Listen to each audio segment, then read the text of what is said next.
Yeah. DK, so you're saying jump down here and put this.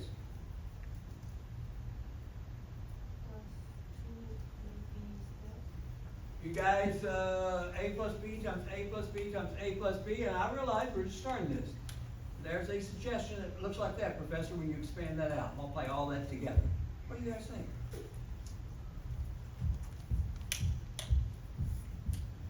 Or does someone think they have another response to it, besides what you see right now? What does this lead me into where we're, what to go here? Is there another response besides this?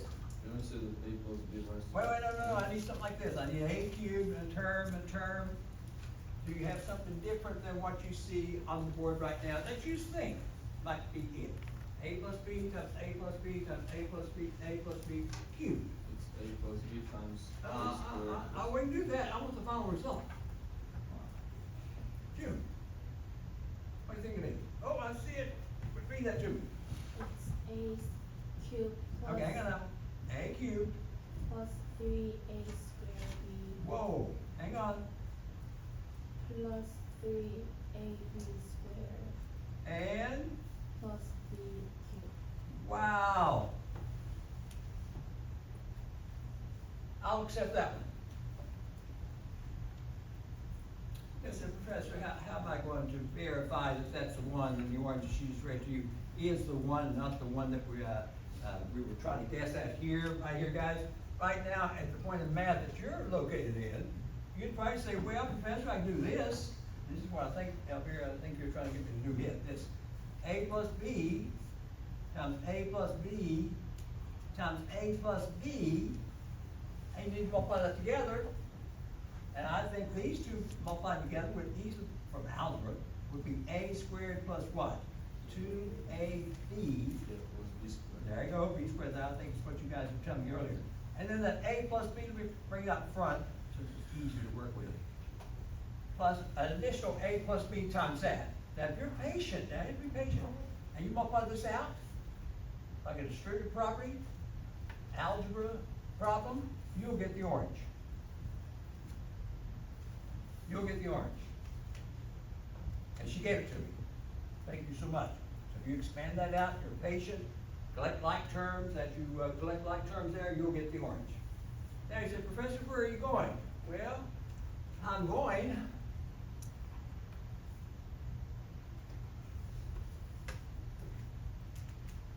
does anyone think they know what A plus B times A plus B times A plus B times A plus B, that binomial It's A plus B squared. might be. times A plus Yeah, B squared. can you tell me the final result?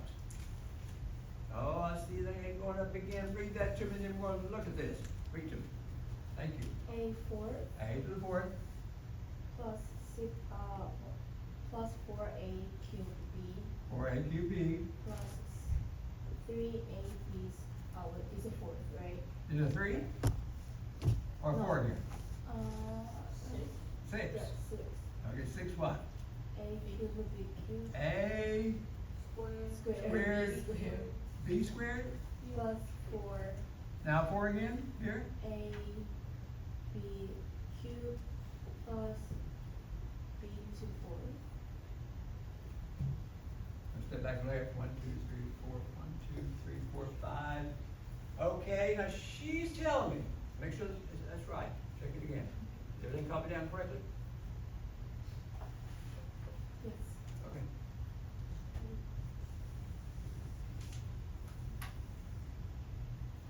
She's telling me that. Now what does she know that we don't know?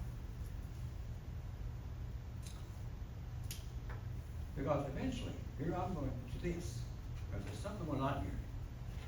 I'm going to, Philip, shortly, I'm going to this.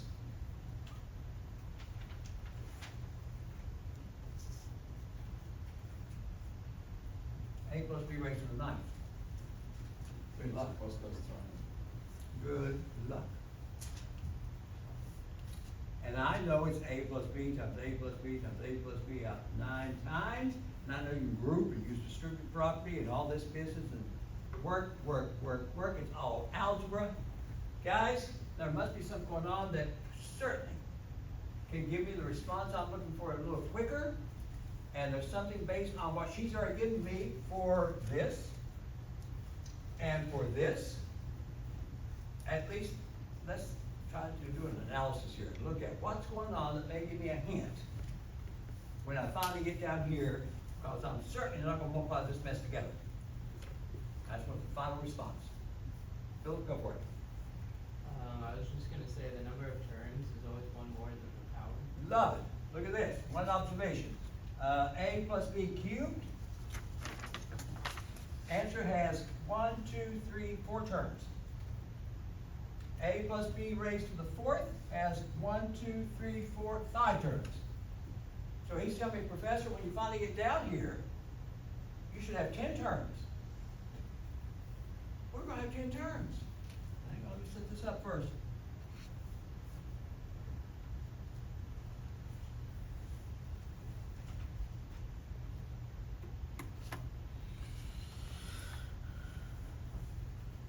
Step back and make sure we have. Okay, here we go. 1, 2, 3, 4, 5, 6, 7, 8. Are you kidding? I need 2 more. PK, I think I have 10 terms altogether. Do I? Okay. Phil, there's a start. Now you got to fill in. Now, does anyone have an idea based on what was already given to me in the orange, what you might fill in there? Yes? I was just gonna ask if we could go back to Pascal's triangle. Beautiful, which I will certainly. I will. But before I go back to Pascal's triangle, which is gonna lead me right into it, absolutely. Can anyone tell me something on those 10 blanks, maybe I do right now? Joseph? I was gonna say that for each term, like, the degree, you would have left the degree for each single one. It adds up to the degree of, like, so like for that one that you did up there. Yeah. The A to the third times is B to the one. Like, Okay, there should be a 1 here, got you? And you're saying, Professor, those 2 exponents add up to the original exponents you gave me? 4. And does it work here also? And here also, of course, this one should be a 1. And of course, this had 4 to begin with, and this one had a 4 to begin with. How nice, everything's 4. So the first one is A to the 9. Thank you.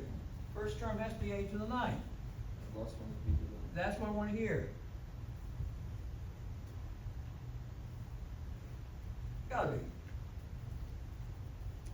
Now look at those 2 that were, thank you so much for your help. I wrote those down in orange. Can you tell me anything else about the orange that might help me to write some other terms? So the second is 9A. Oh, you mean 8 here? Yeah. Hang on. So it's gonna be an A to the 8. Are you telling me it goes down? Maybe a 7? A 6? 5? 4?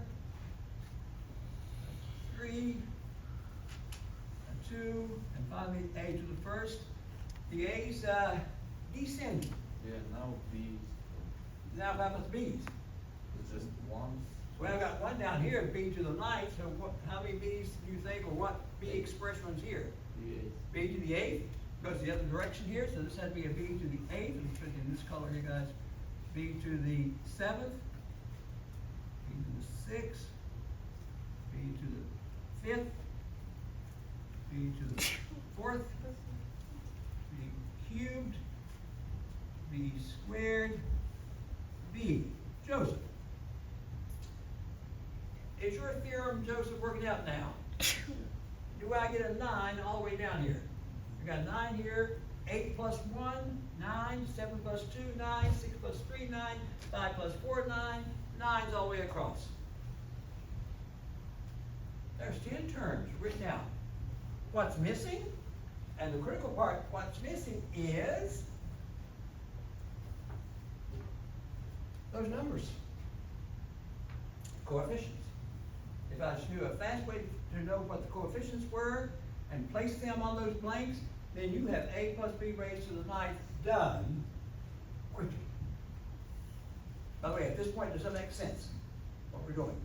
Just by mere observation. Now, I'm hearing, please, Professor, would you remind us again what Pascal's triangle looked like? Maybe that's where I'll get some help. You guys remind me? I'll write out a few of the levels here. Write one more and see if you guys can even see a pattern here in the triangle.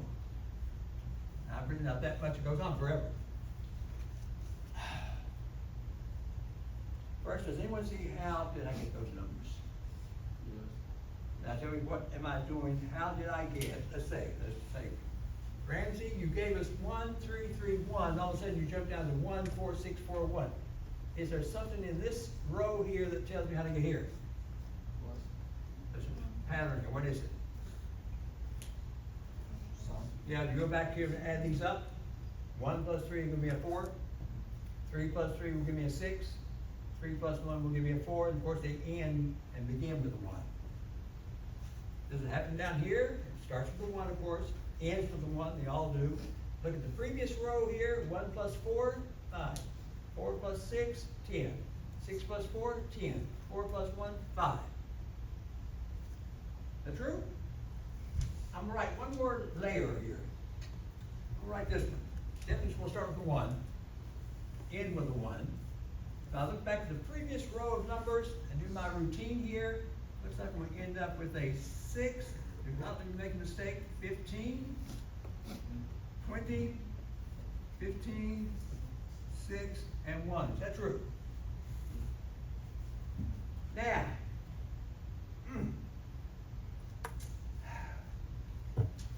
Arena, I'm looking for the numbers on my problem here.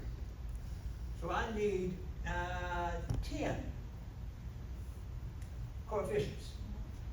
I have right now 1, 2, 3, 4, 5, 6, 7. I need 10 for my problem. So what should I do to get the 10 I'm seeking? Because right now, if I pull these numbers out of the triangle, say, Professor, are you telling me that they're supposed to fit here? They are. In other words, 1 goes here, eventually. 6 might go here. 15 might go in the third term. But I don't think I have enough numbers. I need 10. And I have only 1, 2, 3, 4, 5, 6, 7, I think it was. 7. What should I do? I gotta go further. Next layer. Oh boy, I'm running my problem here. 1, 7, 21, 35, 35, 7, what is it, 30? 21, hang on. Okay, 7, 21, 35, 35, 21, 7, 1. Is that true? Woo! Is that enough for my problem? Darn it, no. Now, let's take a look at this. So, Arena, this tip of the triangle represents, just to clarify something, that represents A plus B raised to the 0. That's what that 1 represents, the tip. That's where that came from. The next 1, 1, second row here, represents this.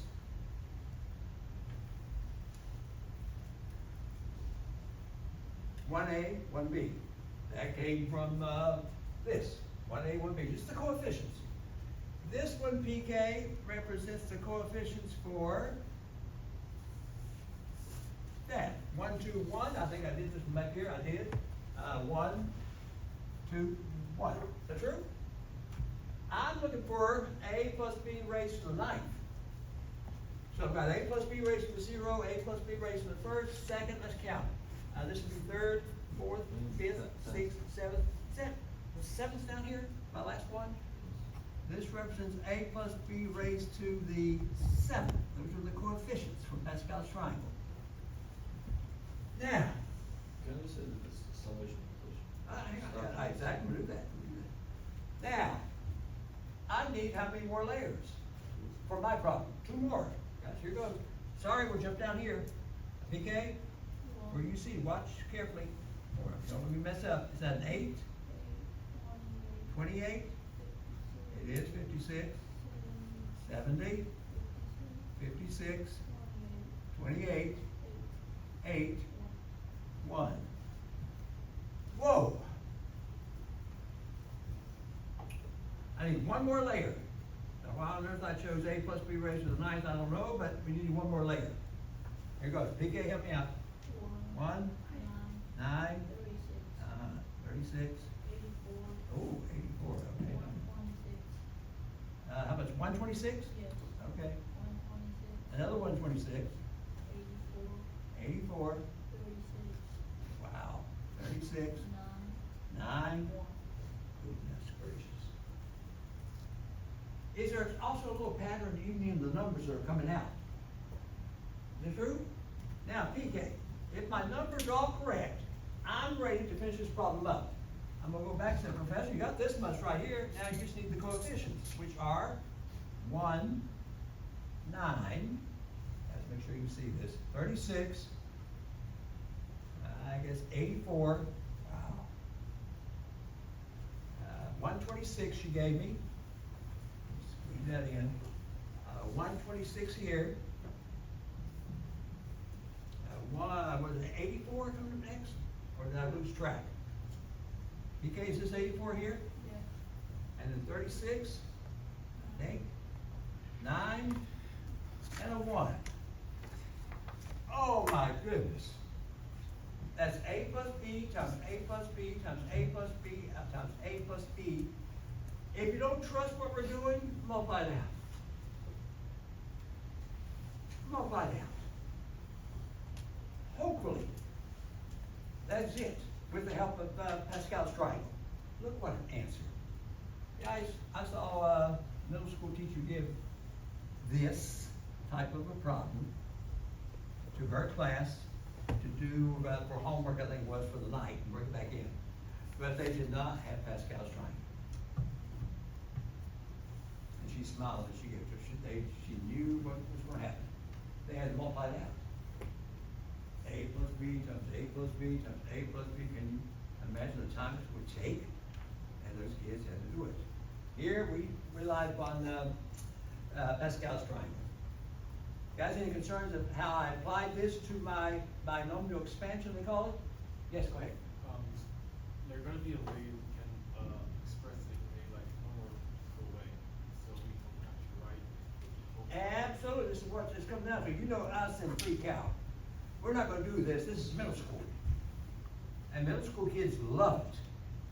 They love it when the teacher shows them Pascal's triangle. They just love that triangle. They may not know much more in math, but they know Pascal's triangle.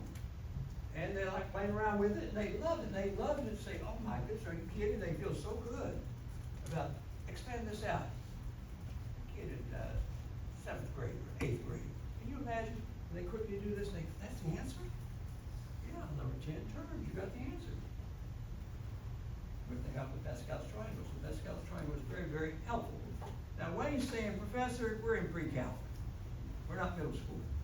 So there must be something else going on here to tie in the last section of this chapter.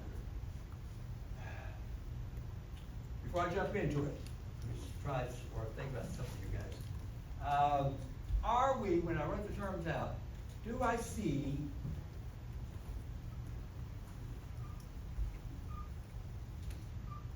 plus signs? And for me as a pre-calc instructor, you a pre-calc student, you think, wait, now if you're adding, that's what plus means. You could write this as a summation.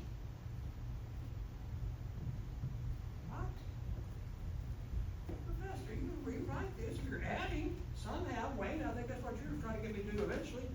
So wait, Professor, can you not eventually write this out using the summation notation? Middle school kids certainly couldn't do it, but we're going to do it. We're going to rewrite this here shortly in summation form. Now, I have on your handout. I need some help. Can someone look at binomial theorem and please mention to me, and I'll jot it down. There's a couple things we need to look at before I jump into trying to rewrite a binomial expansion in summation form. Philip, you're nearby. Can you tell me on the side here, let me go into part 2. What did I mention that we might need before I get there? This is the notation needed for. Yes, yes, what was that? It's called notation. An exclamation point equals n times n minus one, n minus two. Okay, there you go. In exclamation point. I guess it's an exclamation for excitement for math. I don't know. Did I give the word associated with that? What's it called if you see in with an exclamation in mathematics? Did I give a name to it? Sort of. Yeah, it's called factorial. Guys, is that word on there? It's just vocabulary. Factorial. And with an exclamation. So what does it mean? It means something simple. Philip, did I start out with in here? What did I place next? N minus one. Yes, n minus one, then, N minus two. and this goes on down to, till you stop at one. That true? Okay. And that's in factorial, and you say, Professor, this is crazy. You mean we'll finally bring that into this lesson? I have to.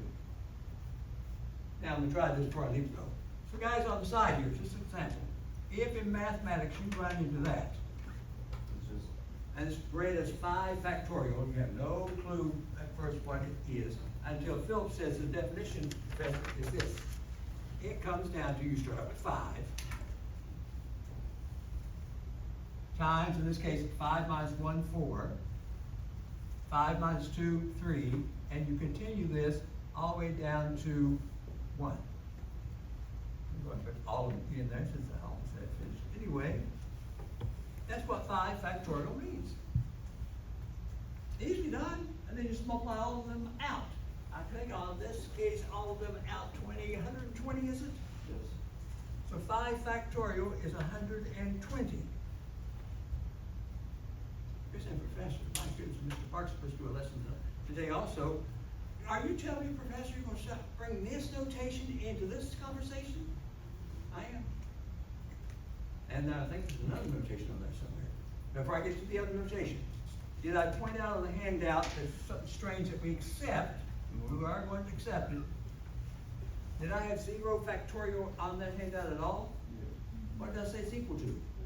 1. Not 0. That's by definition, I have to accept it. 1. By the way, what do you think 1 factorial is going to be? Also 1. But I have to accept 0 factorial in this work as 1. In mathematics. Okay, guys, that's all it means. Take the number, multiply all that out, and that's your factorial. Philip, what's the other notation? It says n choose j. Okay, hang on now. Was it written like this? N choose J. Not a fraction. You don't see a fraction bar. N at the top, J underneath it, and it's read as N choose J. Yes, go ahead. For the factorial, Yes. does that mean it cannot be a negative? Cannot. Okay. Okay. Okay, let's do this, guys. N choose J, and we write this out. Now, before I get into, that's the way it's read, N choose J. Boy, here goes. Did I give a formula there? And then we'll try to translate that formula for you. Philip, get me started. What was on top there? It's n factorial Okay. over j factorial. Yes. Times n minus j, and then factorial. Thank you. There's your formula. That's if you don't have enough to remember. There's another formula. Now, let me translate what this means. And I've got to be clever. I've got to bring this, these two back into this conversation.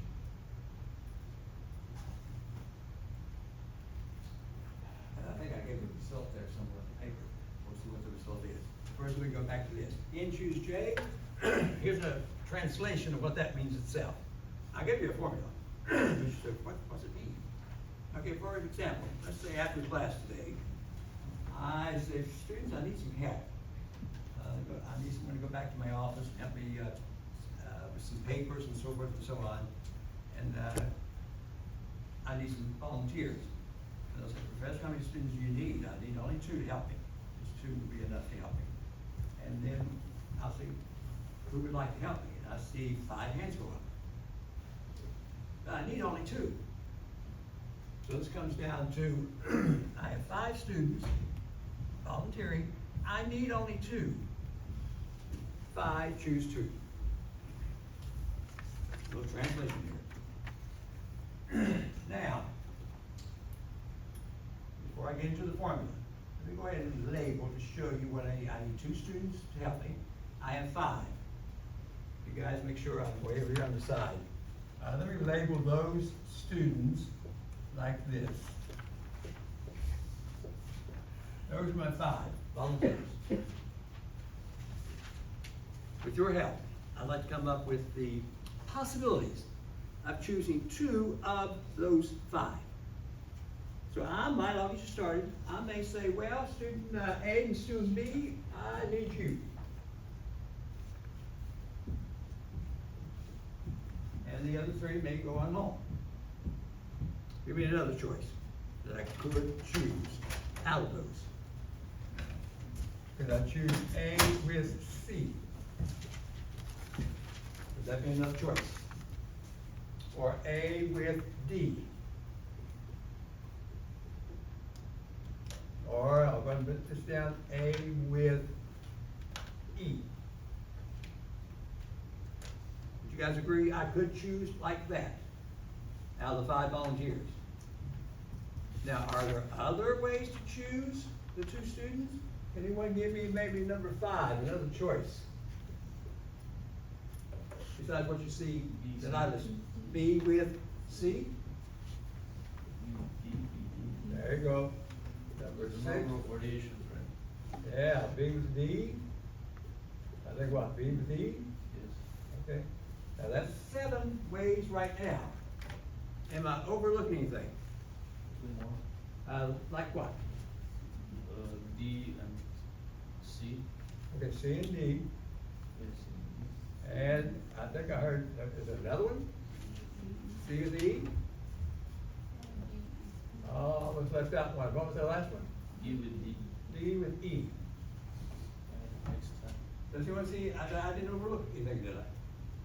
So I think those are the different ways I could choose 2 students out of 5. That's what 5 choose 2 means. Or N choose J. John? June. The formula says I could have found that you have 10 possibilities, Ramsey, without you listing all of them and counting them up. I do have 10 here. Why not use this formula right here, where N is 5, so that's 5 factorial. J is 2, the bottom part there, 2 factorial, and over 5 subtract 2 factorial. Which I guess gives me 5 factorial, 2 factorial, 3 factorial. Now if you wish, you could say, well, Ramsey, you've already shown us what factorial means. So I could write that 5 factorial out as I did over there. And by the way, guys, if you don't mind, since I've already done 5 factorial, it came out to be 120. That's true? It's 5 times 4 times 3 times 2 times 1. On the bottom there, 2 factorial, by definition, is 2 times 1. And 3 for 3. And 3 times 1 for the 3 factorial. 3 times 2 times 1. So you can. Is that true? Yeah. So I've written all the factorials out by definition, and there should be a lot of cancellation going on here. A lot. I don't care how you cancel, guys. I see the 3s will cancel here, 2s will cancel, 1s will cancel. I could take 2 into 4 and get a 2. I'm left with 5 times 2, which is 10. And that's what we ended up with here. That was 10 possibilities. So that formula tells you how many possibilities to expect. I'm expecting 10. In this case, I've written out all 10. Okay, keep on looking at the clock, because Mr. Parks is going to do a demonstration for us. PK. This formula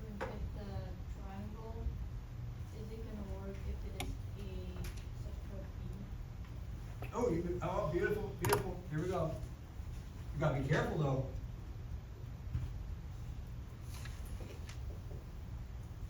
She said, Professor, I follow you, can I still use Pascal's triangle if it's an eighth correct? And you can if you're very, very careful, but you've got to think of it like this.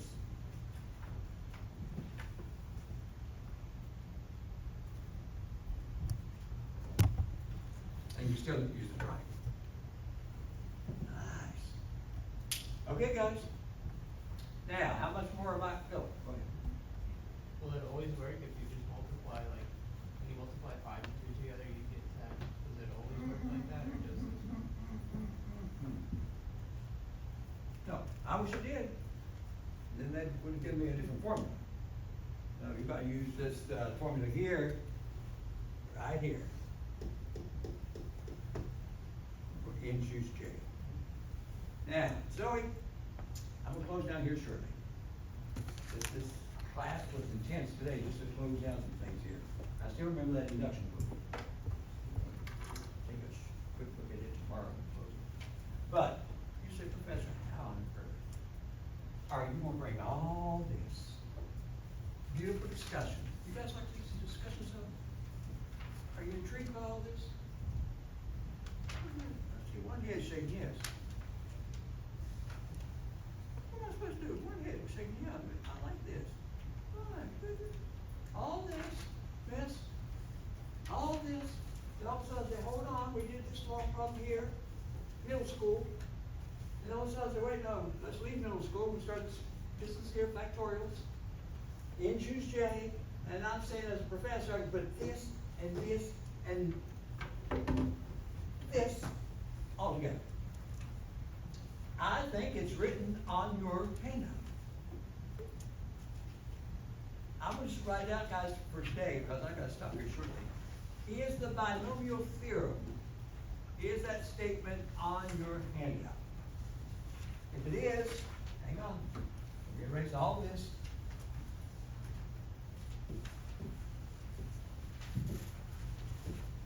I gotta make time for Mr. Park.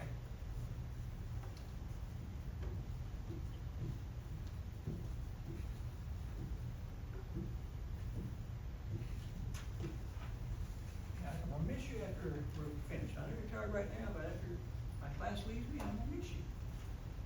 You're gonna stop by my office in the new building and talk about math stuff. Okay, tell me what it says. Binomial theorem was listed as, does it start out with a summation? If it's on there. Oh, a theorem. Guys, did I write it out for you with a summation? Wayne, you were telling me, in fact, we discussed this, you said there's plus signs over here, so there must be a summation going on. So there's the summation symbol. Bill, what did I have at the base of the summation? J equals 0. J, look at J.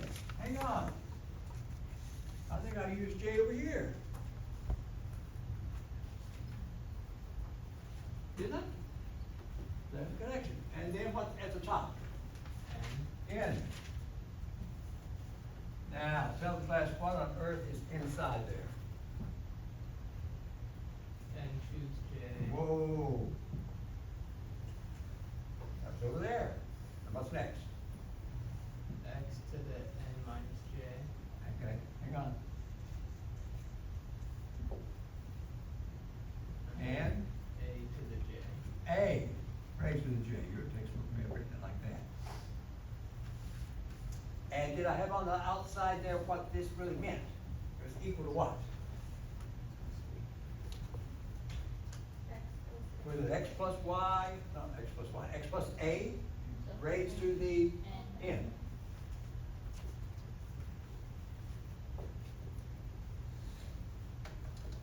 Now I chose that because I think your textbook writes it in that, those variables.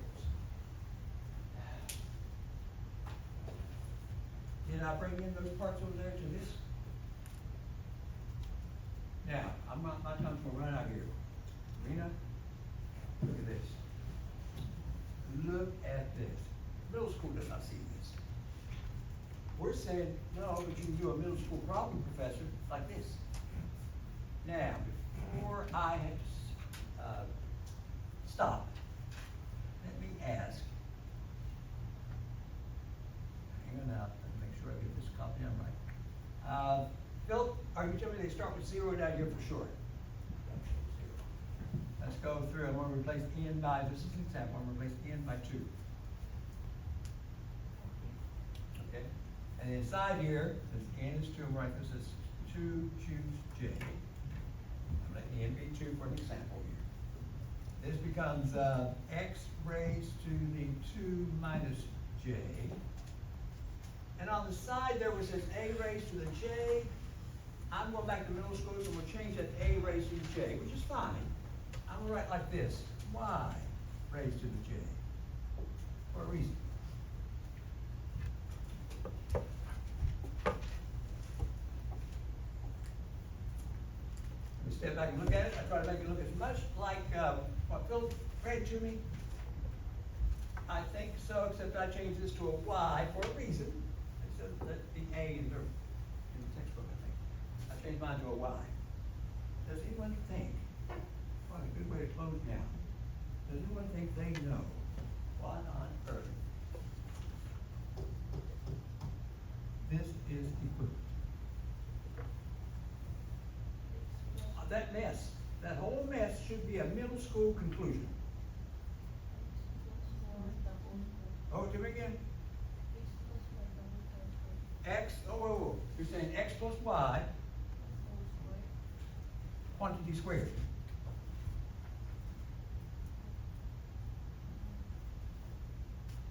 If I follow that theorem correctly, that if I expand the middle school problem out, you're saying, Professor, you should get this.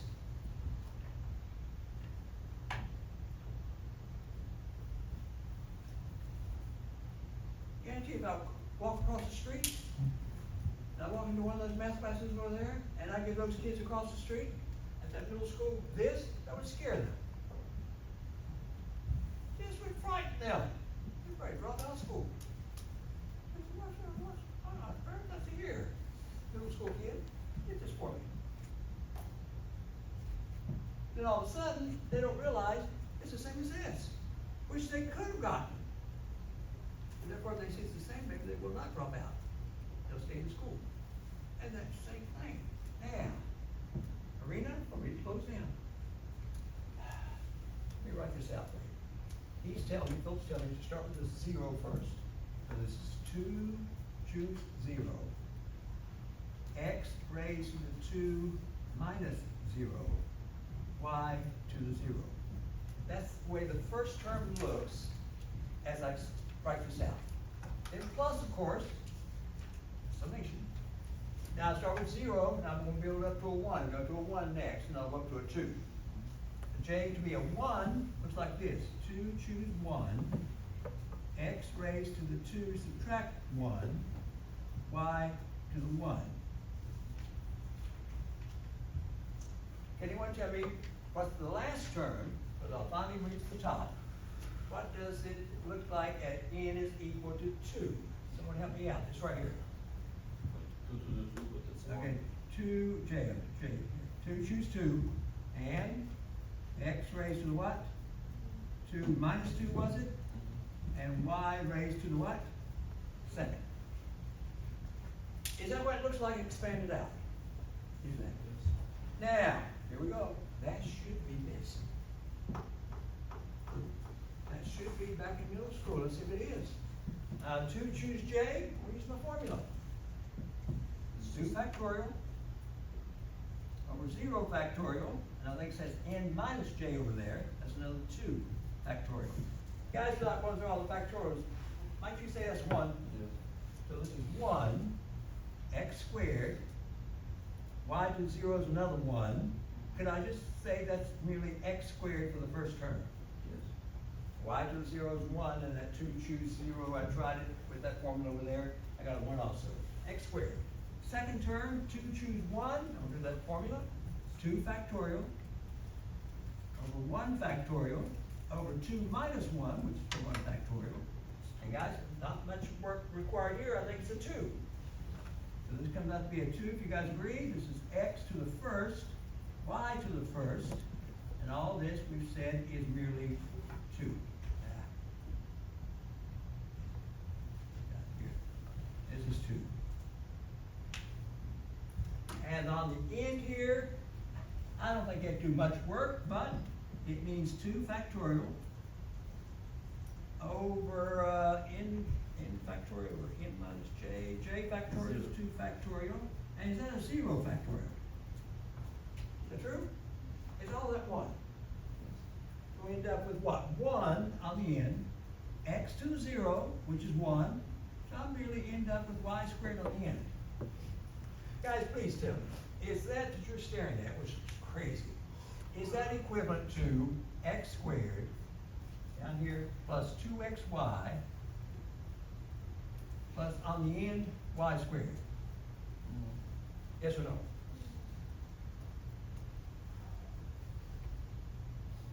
It took you right back to middle school.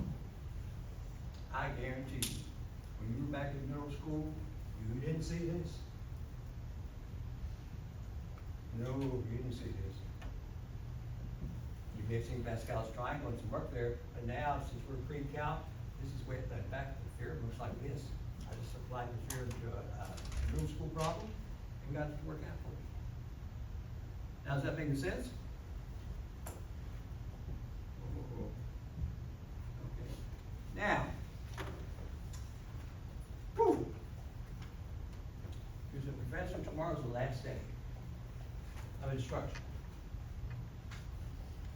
So I've got just a little piece of chapter 9 to do. And I cannot rest tonight unless I go back and finish up that induction proof. I think Joseph was telling me out in the hallway, he wants to see the solution to that induction proof. Arena was out there in the hall and said, Professor, please, can you come in tomorrow and show me that induction proof on that harder problem? Weren't you? Yeah, you were. Yeah, Selena. PK. My goodness. Gia. Alina. Elvira, I know you want to see that solution. You want to see it written out, Ramsey, and see if does it work out. So I gotta do that tomorrow and finish up chapter 9. That means I'm gonna have maybe a good hour, maybe hour and a half for review. Of course, it's almost done. Now, I know we hit the harder parts of the course here. Okay. Mr. Park. Oh, Mr. Park. He's going to be the professor for a few minutes. I didn't want to take all this time here.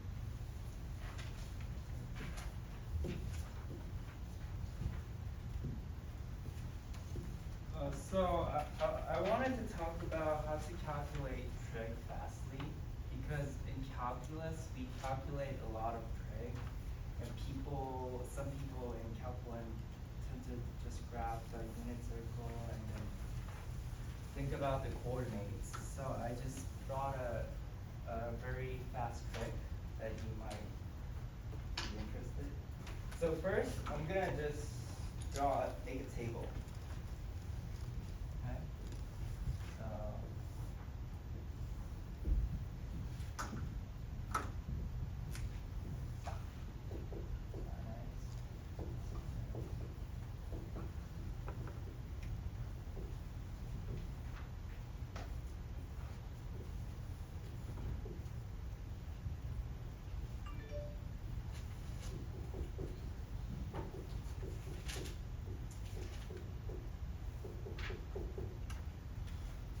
for 0, I write down. You guys see all that? To memorize quickly, I write down root 0 over 2, or sine 0. I think some of people will know this, but it's kind of helpful or even not. So your first course you was math 7? And it increases by 1 step, 1 step, 1 step, 1 step. So what'd you start And with? for cosine 0, it comes out with root 4 over 2, because it's 1.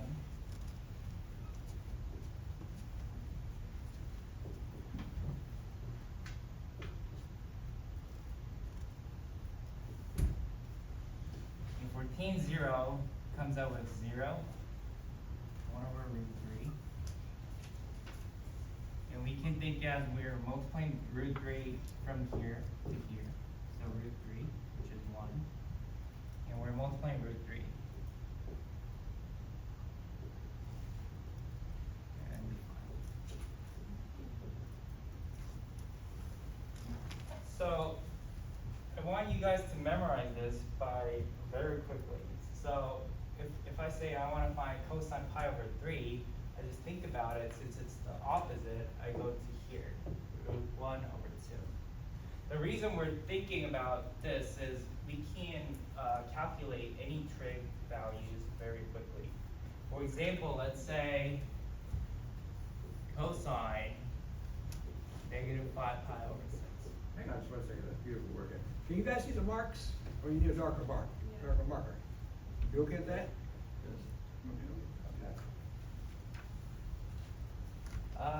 We think about how we draw the right triangle. When we draw the right triangle, we always draw it like this.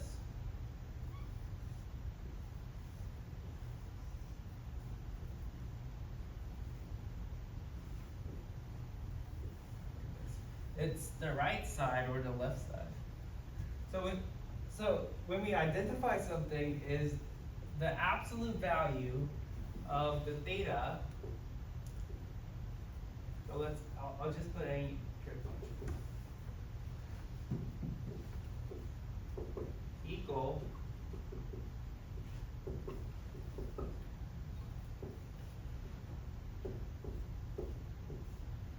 so if we multiply by like an integer, let's say 3 pi, we're starting from here, so it's like in here. And if we do plus minus theta, the value is the same, the absolute value is the same as the original sine function, because the theta is basically drawing like this, pi minus theta, pi plus theta, and the absolute value of the trigonometric function is the same as theta. So, and we know that the trigonometric functions sine are all sine and cos. So I'm claiming that we don't need to like think about like complicatedly, and we can like find a value right away. So I'm gonna make this in terms of cosine negative pi plus theta. Okay. In this case, I want to make it all the time plus n pi plus minus theta, but the theta must not exceed pi over 2. Because I want to know the quadrant, but if it exceeds 90 degrees, the quadrant changes. So in here, this is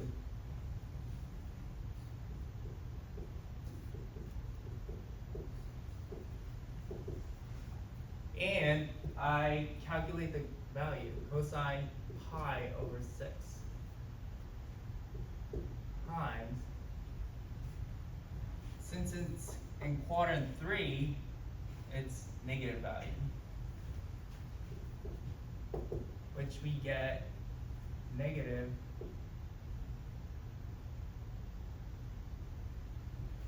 root 3 over 2. By this value, we can actually do a lot quickly. It's not really a big thing, but I think it will help. help you guys a lot. So let's calculate, tangent. Do you guys wanna give me any value or something? Just a specific value? Let's say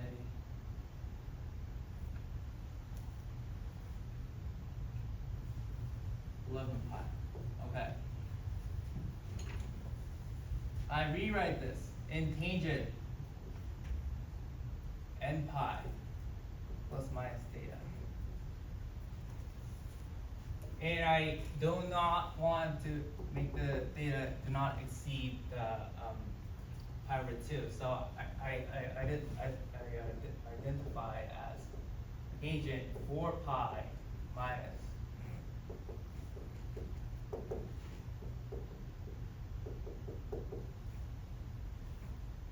and I calculate, I find the quadrant.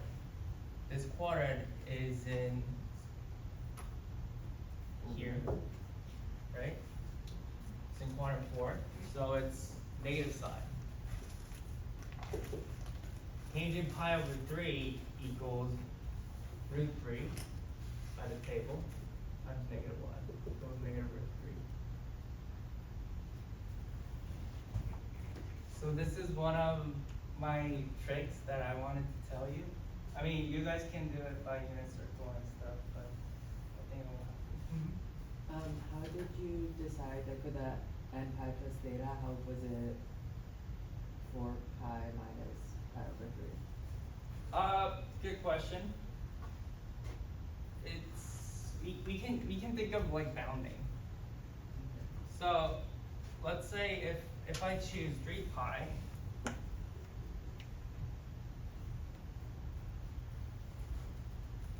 we get 3 pi plus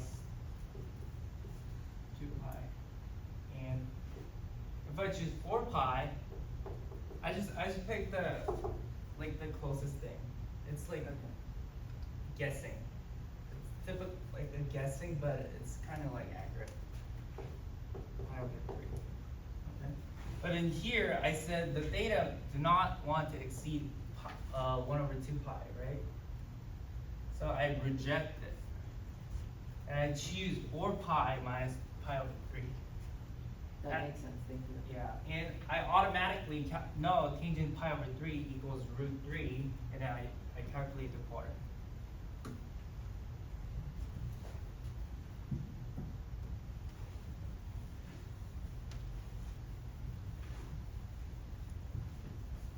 Mr. Parker, are you going to do something also on the handout? Yeah, I'll be really quick, it's like 3 minutes. Okay. Guys, this guy started out with Math 2, where you are right now. And you see him jumping up and down and doing all that stuff? That's where you're going.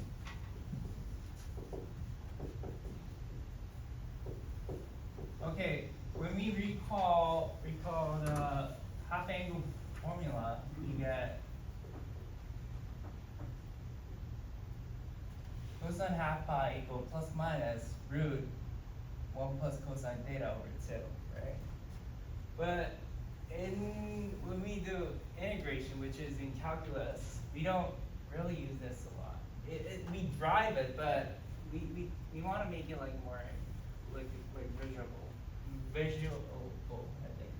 Okay, so I'm gonna square it. I'll just throw the formula. Okay. Since it's plus minus, even though I square it, it turns out with positive. So.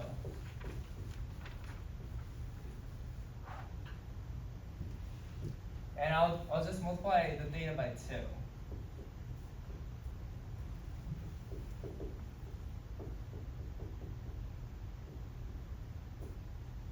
So in Calc 2, we use this formula, and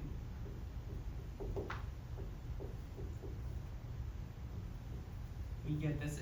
It's kind of helpful if you notice this, because it will, some problems will come out. I just wanted to talk about this because it's related to calculus. Yeah. Thanks for listening. Thank you. Thank you. jail, he's in jail.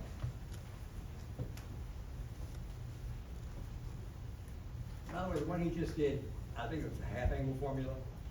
I think he did something to it to modify it. He says that's what they use in another version in Math 8. Mr. Park, thank you. Thank you.